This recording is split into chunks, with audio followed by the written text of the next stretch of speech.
The Curious Clockmaker. In the quiet town of Brindleshire, nestled between rolling green hills and dense forests, lived a peculiar clockmaker named Edwin Wainwright.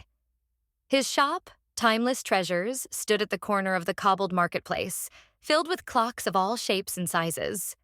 From tiny pocket watches to towering grandfather clocks, Edwin's creations were renowned not only for their precision, but also for their enchanting designs. One crisp autumn morning, a mysterious customer entered Edwin's shop. She was a woman of striking appearance, draped in a flowing emerald cloak that shimmered faintly in the sunlight. Her piercing blue eyes seemed to study every corner of the room before she finally approached the counter. "Good morning, madam." Edwin greeted her with a polite bow. "How may I assist you today?" The woman placed a small, intricately carved wooden box on the counter. "I have a unique request," she said, her voice as smooth as silk. "This clock has been in my family for generations. It's no ordinary timepiece, Mr. Wainwright." Edwin carefully opened the box to reveal a tarnished golden clock, adorned with delicate etchings of stars and moons.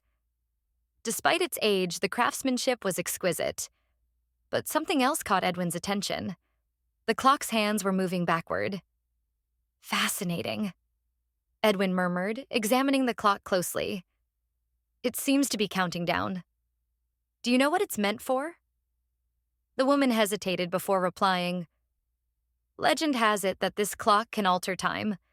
When the countdown reaches 0, it grants the owner a single opportunity to change a moment from their past." Edwin's eyes widened. "A clock that manipulates time? That's extraordinary. But why bring it to me?" "Because it has stopped working," she said, her tone grave. "And time, as you know, waits for no one." Intrigued and slightly skeptical, Edwin agreed to take on the challenge. Over the next few days, he poured all his expertise into restoring the clock. He polished its gears, replaced worn-out springs, and meticulously adjusted its mechanisms. Yet, no matter what he tried, the clock's hands refused to move.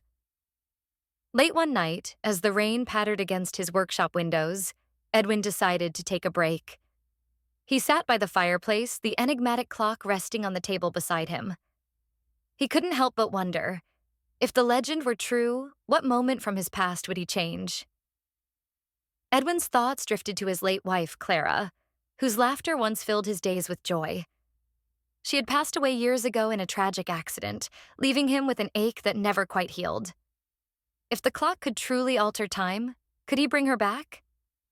Lost in thought, Edwin absent-mindedly wound the clock.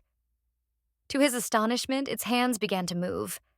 The clock emitted a soft golden glow, and the room seemed to blur around him. Before he could react, Edwin found himself standing on a sunlit meadow, holding Clara's hand. "Edwin?" Clara's voice was as melodious as he remembered. "What's wrong? You look as if you've seen a ghost." Tears welled up in his eyes. "Clara, it's you. I don't understand." But before he could say more, the glow from the clock intensified. Clara's form began to fade, and Edwin was pulled back into his workshop. Panting, he stared at the clock. Its hands were now frozen at 0. The legend was true, but the magic was fleeting. The next morning, the mysterious woman returned. Edwin handed her the restored clock and said, "It's working now, but be careful. Time is a precious gift." The woman smiled knowingly. "Thank you, Mr. Wainwright. Your work is truly timeless." As she left, Edwin glanced at a portrait of Clara on his desk. Though the ache of her loss remained, his brief reunion had brought him peace. From that day forward, Edwin Wainwright continued crafting clocks, each one a reminder that while time cannot be stopped, the moments we cherish live on forever.